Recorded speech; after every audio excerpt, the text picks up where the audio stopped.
नमस्कार, मैं हूं आपके साथ देवेंद्र सिंह। आज हम बात करेंगे भारत में खाद्य सुरक्षा के बारे में। इस महामारी में खाद्य सुरक्षा में क्या-क्या हुआ है, कोविड-19 के कारण क्या-क्या कमियां हुई है, हमें क्या-क्या सुधार करने चाहिए और क्या-क्या समस्याएं हमारे समक्ष हैं, इन सब के बारे में हम आज चर्चा करेंगे।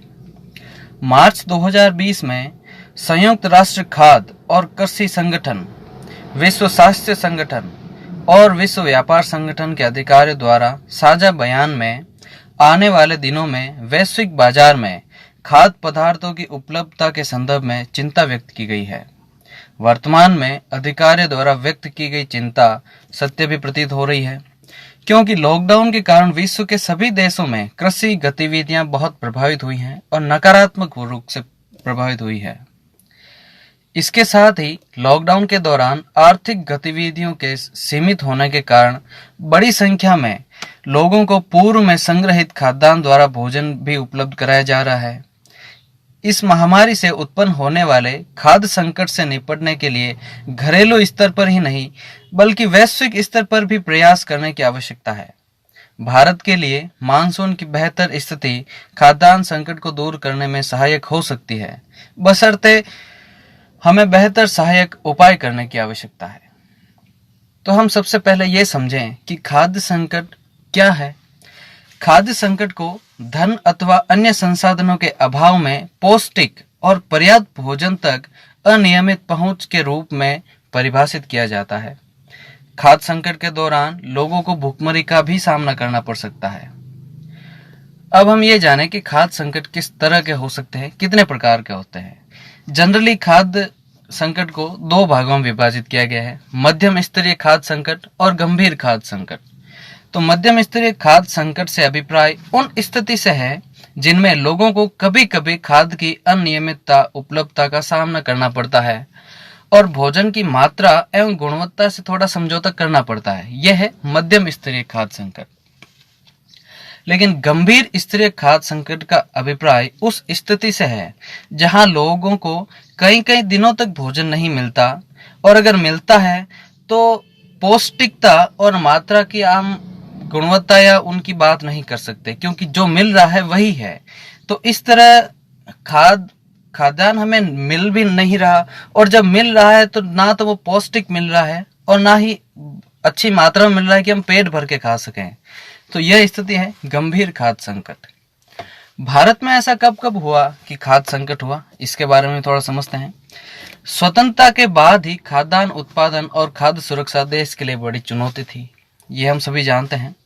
भारत में खाद्य सुरक्षा से संबंधित चिंताओं का इतिहास 1943 में ब्रिटिश औपनिवेशिक शासन के दौरान हुए बंगाल अकाल में देखा जा सकता है, जिसके दौरान भूखमरी के कारण 2 से 3 मिलियन लोगों की मौत हो गई थी।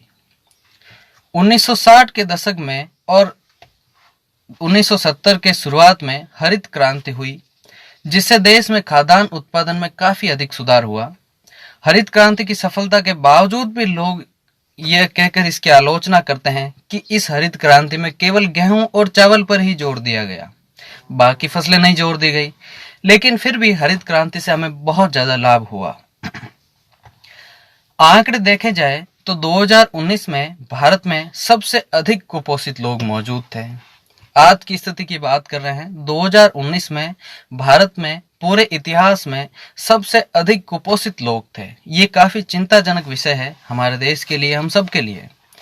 खाद्य एवं कृषि संगठन की रिपोर्ट के अनुसार भारत की करीब 14.8% जनसंख्या कुपोषित है। हमारी 137 करोड़ की जनसंख्या में 14.8% का मतलब है करीब 20 करोड़ लोगों के आसपास लोग कुपोषित हैं, और 20 करोड़ काफी बड़ी जनसंख्या है। कई देशों की तो जनसंख्या ही नहीं है और भारत में इतने कुपोषित हैं। अब इस महामारी के दौरान खाद्य संकट क्या है, कैसे हमारे ऊपर खाद्य संकट आया है, यह भी समझते हैं। संयुक्त राष्ट्र प्रमुख ने आगाह किया है कि विश्व की 7 अरब 80 करोड़ आबादी का पेट भरने के लिए दुनिया में पर्याप्त धान अन्न मौजूद है, लेकिन इसके बावजूद भी करीब 82 करोड़ लोगों से अधिक विश्व में भूखमरी के शिकार हैं। ये वो हैं जो आंकड़ों में है, जो नहीं है वो इनसे अलग हैं। तो 82 करोड़ से अधिक लोग भूखमरी के शिकार हैं। विश्व भर में। कोविड-19 संकट के कारण 4 करोड़ 90 लाख अतिरिक्त लोग अत्यधिक गरीबी का शिकार हो जाएंगे और पोषण युक्त भोजन की कमी के शिकार लोगों की संख्या में काफी तेजी से बढ़ोतरी होगी।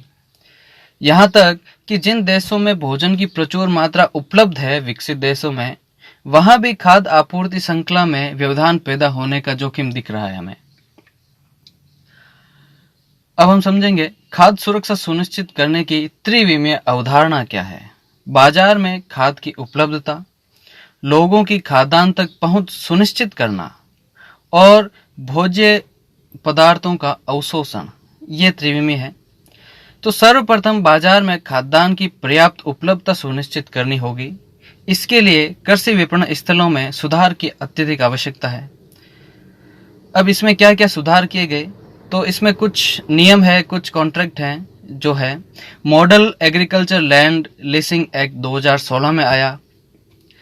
इसके तहत राज्यों को ये जारी किया गया, जो कृषि सुधारों के संदर्भ में अत्यधिक महत्वपूर्ण कदम है, जिसके माध्यम से न सिर्फ भूधारकों वरन लीज प्राप्तकर्ता की जरूरतों का भी ध्यान रखा गया है। राष्ट्रीय कृषि मंडी स्कीम ई नाम के तहत बेहतर मूल्य सुनिश्चित करके पारदर्शिता और प्रतियोगिता के माध्यम से कृषि मंडियों में क्रांति लाने की एक नवाचारी मंडी प्रक्रिया प्रारंभ की गई। सरकार ने model contract farming and services act 2018 जारी किया, जिसमें पहली बार देश में अन्नदाता किसानों तथा कृषि आधारित उद्योगों को जोड़ा गया। फिर लोगों की खाद्यान्न तक पहुंच सुनिश्चित कैसे की जाए। खाद्यान्न तक पहुंच बेहतर क्रय शक्ति पर निर्भर करती है। कृषक के अतिरिक्त प्रत्येक को बाजार से खाद्यान्न क्रय करना पड़ता है। इस वैश्विक महामारी के दौरान आर्थिक गतिविधियां बाधित होने के कारण लोगों के पास धन का संकट है, लेकिन मनरेगा जैसी योजना के कारण लाखों लोगों को रोजगार भी प्राप्त हुआ है, जिससे उनकी पहुंच खाद्यान्न तक सुनिश्चित हो पाई है। इसके अतिरिक्त सूक्ष्म, लघु और मध्यम उद्योगों को सरकार द्वारा दी गई प्रोत्साहन राशि से पुनर्जीवित किया जा सकता है, जो व्यापक पैमानों पर रोजगार का सृजन करेगा। इस संकट के दौरान सरकार के द्वारा राष्ट्रीय खाद्य सुरक्षा अधिनियम और सार्वजनिक वितरण प्रणाली के माध्यम से जरूरतमंद प्रत्येक व्यक्ति को अतिरिक्त राशन भी उपलब्ध कराया गया है। राष्ट्रीय खाद्य सुरक्षा अधिनियम और सार्वजनिक वितरण प्रणाली में निर्धारित खाद्य उत्पादों के अतिरिक्त बाजरा, दाल और तेल जैसे अन्य खाद्य भी शामिल है। अब इनका अवशोषण कैसे हो। खाद्य सुरक्षा का तीसरा आयाम है शरीर में भोजन का अवशोषण तथा उसका समुचित उपयोग। भोजन का अवशोषण और उपयोग सार्वजनिक स्वास्थ्य सेवाओं सहित स्वच्छता, पीने योग्य जल और गैर खाद्य कारकों पर महत्वपूर्ण रूप से निर्भर करता है। महामारी कोविड-19 संक्रमण के कारण बार बार हाथों को धुलने से ग्रामीण व शहरी दोनों ही सेक्टरों में स्वच्छता और पीने योग्य जल की कमी महसूस की जा सकती है।